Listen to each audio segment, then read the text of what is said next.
France میں یہ جو ابھی ہو رہا ہے، جب بھی میں وزیر اعظم بنا تو میں نے OIC کی میٹنگ اٹینڈ کی.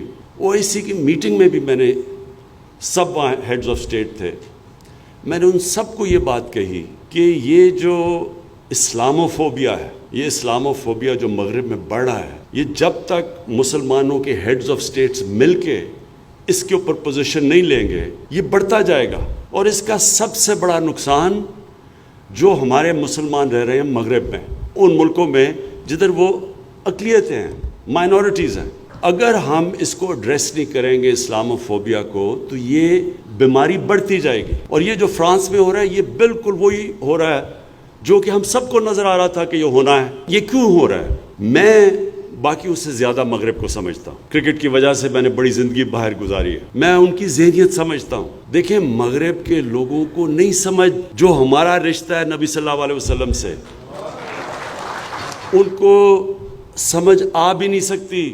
وہ اس لیے نہیں آ سکتی کہ ان کے جو مسیح برادری ہے، ان کے جو حضرت عیسیٰ سے جو ان کا عقیدہ ہے، وہ ان کی وہاں میڈیا کے اوپر یا جس طرح ان کے اوپر وہ گفتگو کرتے ہیں، وہ ادب نہیں ہے جو ہمارے میں ہے. ہم حضرت عیسیٰ، حضرت موسیٰ، ہم سارے اللہ کے پیغمبروں، ہم ان سے بڑی ادب سے ان کا نام لیتے ہیں. وہاں یہ نہیں ہے چیز. میں جب 18 سال کا گیا وہاں پہلی دفعہ تو مزاحیہ فلمیں بنی ہوئی تھی اللہ کے پیغمبروں کے اوپر، حضرت عیسیٰ کے اوپر، اور وہ اس کو برا نہیں سمجھتے تھے.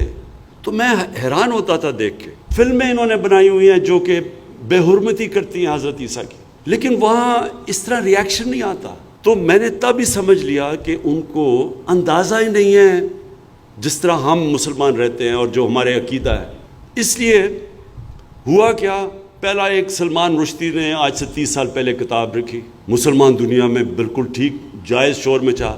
سلمان رشدی کو پتا تھا کہ مسلمانوں کو تکلیف ہوگی کیونکہ وہ تو ہندوستان میں مسلمان گھر میں پیدا ہوا تھا، لیکن مغرب کو نہیں سمجھ آ رہی تھی کہ یہ کیا ہوا مسلمان دنیا میں، کیونکہ ان کا، پھر سے میں آپ کو بتاؤں، ان کا بالکل تاثر ہی اور ہے. دین کے اوپر وہ بالکل مختلف سوچتے ہیں، اور زیادہ تر تو وہ ایتھیسٹ بن چکے ہیں. زیادہ تر یورپ کے اندر دین تو بہت کم لوگ اب فالو کرتے ہیں. تو جب وہ وہاں سے شروع ہوا تو ادھر سے انہوں نے یہ شروع کر دیا کہ جو مسلمان ہیں یہ آزادی رائے کے خلاف ہیں، تنگ نظر ہیں. پوری کیمپین چل گئی، ان کو ہماری سمجھ نہیں ہے، یہ ہمارے ویلیوز کو نہیں سمجھتے، یہ ہماری ڈیموکریسی کو، آزادی کو نہیں سمجھتے. یہ پوری کیمپین چل گئی اور کیمپین چلائی گئی. وہ لوگ، ایک چھوٹا سا طبقہ وہاں ہے جو اسلام کے خلاف ہے، جو اسلام کو بری نظر میں دکھانا چاہتا ہے، جو پروپیگنڈا کرتا ہے اسلام کے خلاف. انہوں نے فائدہ اٹھایا اس سے. اور ہمارے مسلمان دنیا میں جو ہونا چاہیے تھا کہ ہمیں تب سارے لیڈرز کو جمع ہو کے UN کے اندر اور یورپین یونین میں بتانا ان کو چاہیے تھا کہ یہ ہمیں آپ تکلیف دیتے ہیں جب آپ کوئی بھی ایسی چیز کریں جو بے حرمتی کریں ہمارے نبی صلی اللہ علیہ وسلم کی. ہمیں بتانا چاہیے تھا. یہی میں نے OIC میں کہا، یہی میں نے یونائٹڈ نیشنز میں کہا کہ جب تک ہم جو مسلمان لیڈرز ہیں ہم ان کو نہیں بتائیں گے، وہ جو چھوٹا سا طبقہ ہے وہ ہمیشہ استعمال کرے گا. جو انہوں نے کارٹون، یہ جو چارلی ہیبڈو کے کارٹونز تھے، یہ اس کے پیچھے کوئی چھوٹا سا طبقہ، اس کو پتا تھا کہ مسلمانوں کا ریئیکشن آئے گا اور اس سے پھر مسلمانوں کے خلاف پوری کیمپین چلتی ہے. ہمیں پتہ بھی ہے کہ کون سے یہ تھوڑے سے لوگ ہیں، یہ خطرناک لوگ ہیں جو مسلمانوں کو برا دکھانا چاہتے ہیں. اب یہودی، تھوڑے سے یہودی ہیں دنیا میں، ان کو جو سیکنڈ ورلڈ وار میں جو ہولوکاسٹ ہوئی، جرمنز نے ان کی قتل عام کی. اب جو ہولوکاسٹ ہے وہ ظاہر ہے کہ یہودی ساری کمیونٹی کو بڑی تکلیف دیتی ہے، لیکن یہودی کمیونٹی ہیں تھوڑے سے، لیکن وہ اتنے منظم ہیں، میڈیا میں اتنے طاقتور ہیں.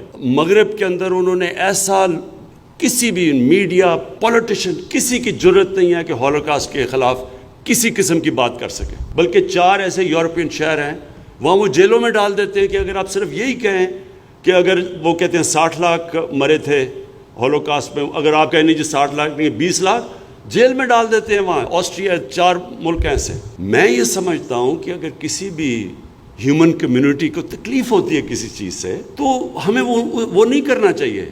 یہی تو رحمت العالمین کہتے تھے، یہ ہمارے نبی صلی اللہ علیہ وسلم، بلکہ قرآن کے اندر ہے کہ دوسروں کی عبادت گاہوں کی حفاظت کرو، اور جو ان کے لیے ایسی شخصیت جو ان کے لیے سیکرڈ ہیں ان کو کوئی خلاف ان کے بات نہ کرو. یہ تو ہمارے نبی صلی اللہ علیہ وسلم کہتے تھے. تو وہ ہمیں بھی یہ کرنا چاہیے کہ کوئی بھی کسی کمیونٹی کو چیز تکلیف دیتی ہے اس پہ بات نہیں کرنی چاہیے. تو یہودیوں نے ایسی ان کے اندر یونٹی اور انہوں نے ایسی کیمپین چلائی کہ کہیں بھی آج آپ مغرب کے اندر بات ہی نہیں کر سکتے کسی قسم کی. مثلا آپ کو سوچ بھی نہیں سکتا کہ کوئی مزاحیہ چیز کر دے ہولوکاسٹ کے خلاف. تو ہم 1.25 ارب انسان ہیں دنیا میں, ہم یہ کیوں نہیں کر سکے؟ اور مجھے افسوس سے کہنا پڑتا ہے کہ اس کا ایک بہت بڑا فیلئر ہماری مسلمانوں کی لیڈرشپ پہ. انشاءاللہ ہم پوری کوشش کریں گے. میں اپنی پوری کیمپین کروں گا, میں باقی لیڈر سے رابطے کروں گا, اور میں آپ کو یقین دلاتا ہوں کہ اگر ہم سب مل کے ان کو یہ سمجھا دیں کہ ہمارے لیے ہمارے کتنے مسلمان پچھلے 30 سال میں شہید ہوئے ہیں, لاکھوں, بلکہ آپ افغانستان دیکھ لیں, سیریا دیکھ لیں, عراق دیکھ لیں, جتنا مسلمانوں کا خون ہوا ہے پچھلے 30 سالوں میں, اور اس کی ہمیں تکلیف ہے. لیکن کوئی تکلیف مقابلہ نہیں کر سکتی جب ہمارے نبی صلی اللہ علیہ وسلم کے خلاف کوئی بھی ان کی بے حرمتی کرتا ہے. کوئی اس کا مقابلہ نہیں کرتا, اور یہ ہمیں ان کو سمجھانا چاہیے. ان کو نہیں سمجھ ابھی تک, اور میں یہ سمجھتا ہوں کہ ہم انشاءاللہ پاکستان اس میں لیڈ لے گا.